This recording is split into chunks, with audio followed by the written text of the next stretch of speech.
Buenos días, doctor y compañeros. Somos estudiantes de psicología. Mi grupo está conformado por Brenda Orozco, Dani Barraza, Helmis Vázquez y Víctor Plata.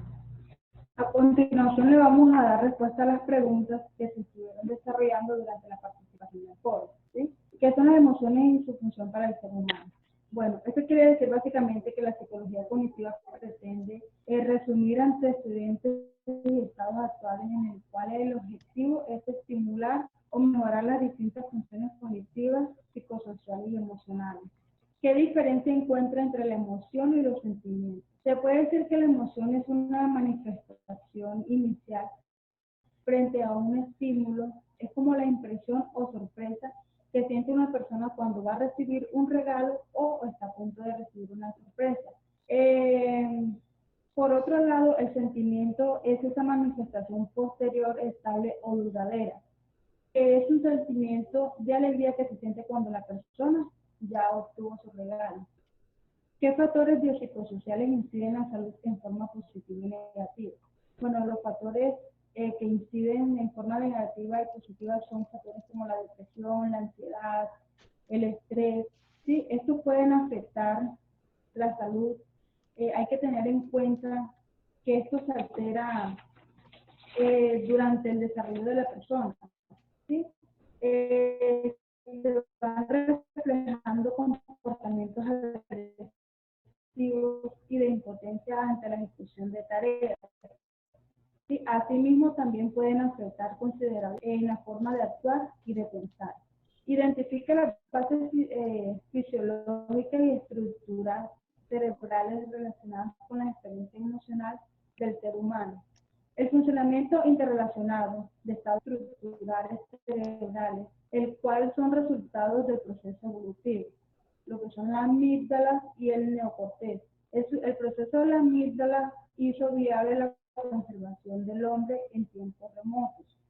Esto quiere decir que tiene una base fisiológica. Lo que es el sistema límbico es un componente del sistema nervioso humano que está compuesto por otras dos estructuras, que son la amígdala y el hipocampo.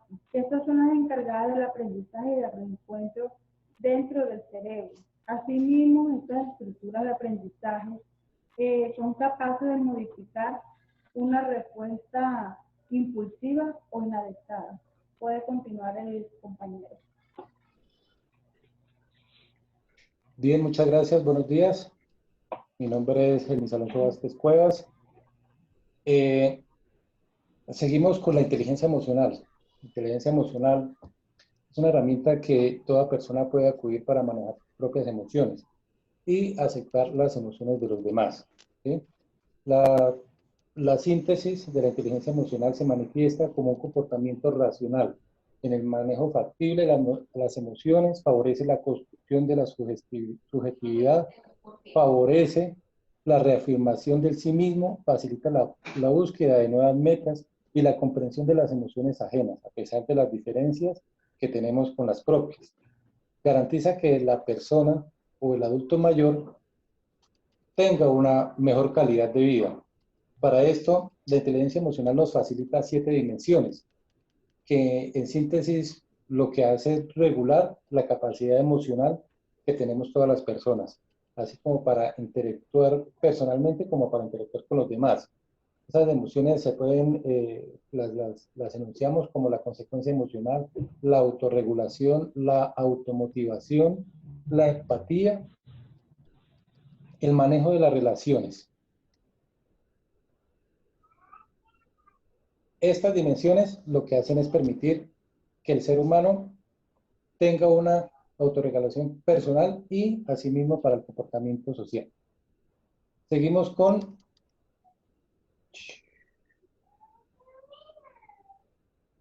la neurociencia social y su aporte a la psicología. La neurociencia social se caracteriza por el estudio de las bases biológicas, como el proceso inmune, el proceso neurológico, los procesos endocrinos.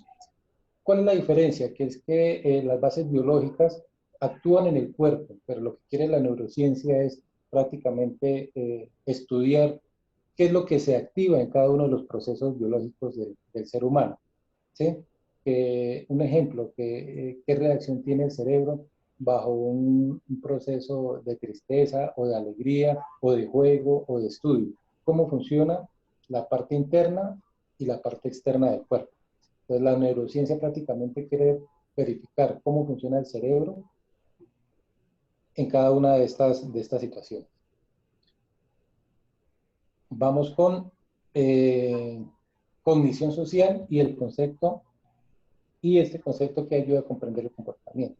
La cognición social hace parte de la psicología social y prácticamente estrecha los lazos entre los procesos y las relaciones que hay en la vida social y un conjunto de operaciones cognitivas. Es como el comportamiento que tiene cada persona en su entorno y asimismo estudia el proceso fisiológico y la cognición. Es como una mezcla entre los dos, la vida social y lo que pasa en el cerebro. En otras palabras,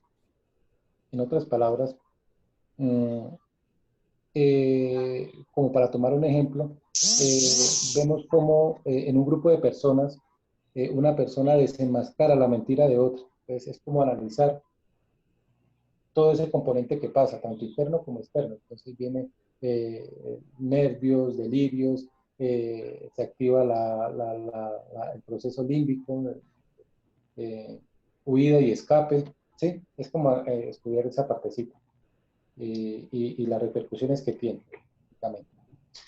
Seguimos con percepción social y sus estructuras cerebrales que lo identifican. La percepción social es un proceso por el cual las personas hacen una interpretación de la realidad social.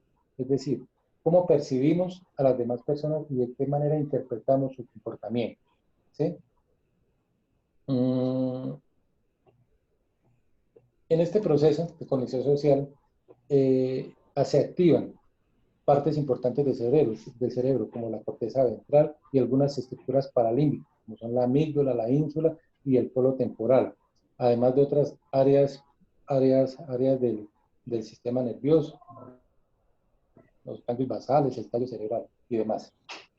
Estas intentan determinar el resultado y lo que sucede en las diferentes funciones. Muchas gracias. Bueno, continuamos con qué es la inferencia social y qué aspectos del comportamiento social pueden ser implicados desde otros conceptos. Una de las características más destacadas de la especie humana es el interés por los contenidos interpersonales, grupales y sociales. Esto sucede no solo en los más allegados a las personas, sino en todo el mundo, como se puede observar en cientos de revistas, programas de televisión y páginas web. Se aprovechan de esta motivación social para buscar clientes necesitados, por así decirlo. Cuando en las redes sociales suben un actor famoso y ya la gente comenta que está bueno, por decirlo así en esos términos, que está bonito, que es buen padre, que es buen esposo. De eso se trata la inferencia social, que se ocupa del estudio de este conjunto de procesos, analizando desde la formación de impresiones sobre los demás hasta la elaboración de teorías sobre sus estados mentales. Seguimos con en qué consiste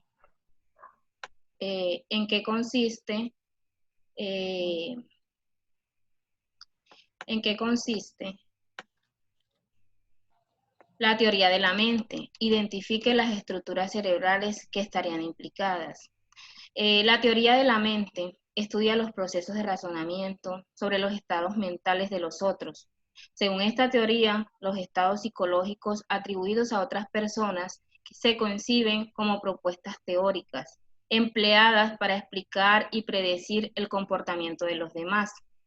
Según las investigaciones sobre mentalización en neurociencia social, han descubierto que el papel neurológico de una parte de la corteza frontal dorsomedial son fundamentales para intuir los estados mentales de otras personas, así como la corteza cingulada posterior, los polos temporales frontales y los dos surcos superiores. Esto afirma que la región frontal se encarga de distinguir la representación de los estados mentales de los estados físicos centrales en los supuestos rasgos psicológicos de las personas observadas. Eso quiere decir que cuando observamos a alguien, cuando lo analizamos, está ocurriendo a través de la región prefrontal. Continuamos con: explique qué es la empatía y su importancia en la interacción social e indique las estructuras cerebrales que estarían implicadas. Según las investigaciones sobre la empatía, constituye uno de los núcleos principales a partir de los cuales la neurociencia social se ha consolidado durante los últimos años. Así existen múltiples estudios sobre cada una de sus dimensiones que recogen diferentes puntos de vista, como por ejemplo el evolucionista, el genético, pero también el puramente efectivo como el cognitivo, según Rodríguez en el 2011. Desde el punto de vista neuropsicológico y el término general es la empatía, se conoce como el proceso que implica los procesos cognitivos que identifican las emociones observadas y por tanto la actuación de las estructuras superiores del cerebro como la corteza, aunque también hay varias estructuras del sistema nervioso autónomo relacionadas con la presión emocional y la socialidad que se ven implicadas en la impresión empática. De igual forma, el sistema endocrino. Ahora seguimos en qué es la categorización y sus juicios sociales. Indique cómo este concepto ayuda a comprender el comportamiento social. Según la gran facilidad en la que los seres humanos realizan inferencia, ocurre en la gran mayoría que se motivan, se interesan en cuanto a las emociones y a las características de los demás. Se debe en gran parte a la utilización de categorías, las cuales facilitan las relaciones interpersonales y sociales. Los casos de una categorización son más o menos típicos dependiendo de su cercanía a un caso muy típico que se denomina prototipo, con respecto a él, el cual evalúa su periodo y se decide acerca de su inclusión en las categorías. Según Henry Tadfeld, en 1959, propuso el proceso de la acentuación en los procesos de categorización para referirse en la acentuación de las situaciones dentro de las categorías. Los procesos de categorización social constituyen en la base de no solo la percepción de personas, sino también en la utilización de estereotipos y prejuicios. Gracias. Bueno, compañeros, continuando aquí con el tema, y no menos importante, vamos a hablar sobre la confianza interpersonal y vamos a identificar las estructuras cerebrales que estarían implicadas con ella. Se dice que la confianza interpersonal es una variable fundamental de la comprensión de todo tipo de transacciones. Esto hablándolo desde una perspectiva psicosocial. Según Detuz, en 1973, la define la confianza interpersonal como la seguridad de una persona con la que conseguirá lo que desea del otro. En este sencillo enunciado, ¿qué podemos relacionar? Que en un proceso de propia base, la relación existe entre el deseo y expectativas interpersonales, con los temores más profundos, fundamentalmente en situaciones en las que el individuo puede mostrar una vulnerabilidad. Según esto, las estructuras cerebrales vinculadas en la confianza son variadas. En primer lugar está la amígdala, la sigue la corteza prefrontal, ventromedial. El efecto oxitóxica en varones y en las mujeres se produce a nivel de amígdala, descendiendo su actividad y aumentando en esto su modo de tolerancia a la confianza. Continuando, ¿a qué llamamos percepción de justicia y cómo afecta las interacciones sociales? Bueno, la percepción de justicia en sí tiene como dos lugares. El primero es el respeto a las decisiones de las demás personas sobre ser o no ser justas. Y el segundo se dice que es sobre la elaboración de las respuestas ante la percepción de inequidad o injusticia. Las dificultades en las relaciones sociales pueden ser diversas y deberse a diferentes causas, las tomas de decisiones, sobre el reparto de los recursos disponibles que pueden llegar a generar desacuerdos. Por lo general, este tipo de distribuciones son económicas, territoriales, tecnológicas o de poder adquisitivo. Hablemos de la cooperación y las conductas de ayuda. La cooperación son interacciones que se producen dentro de grupos de trabajo, organizaciones, sociedades, permitiendo ser más eficientes y positivas al mantener metas colectivas. A este tipo de comportamiento que se le contribuye con unas habilidades de esfuerzo, de éxito colectivo y que habitualmente en la psicología social ha estudiado en el ámbito de los grupos y las organizaciones se denomina cooperación. Desde este punto de vista, la cooperación incluye 2 o más personas que intentan lograr una misma meta con beneficios en común, trabajando de forma conjunta, identificando la conducta de ayuda al beneficio de mejorar el bienestar de varias personas con un bien particular. Queremos hablar también de las relaciones intergrupales y los estereotipos y perjuicios. Entonces vamos a hablar primero de las relaciones intergrupales, que se dice que son las que establecen entre individuos o grupos un conjunto de función, de pertenencias e identificación con esos grupos. Según Sherry, tienen por lo general una gran visibilidad, ya que a menudo son objeto de interés por parte de medios de comunicación. Ahora un tema muy importante, estereotipos y perjuicios.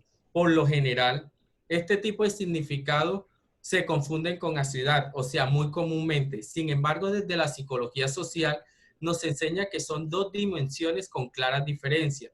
No obstante, ambos términos comparten, como bien sabemos, un amplio espectro de actitudes negativas, la misma que constituye en la mayoría de los procesos discriminatorios.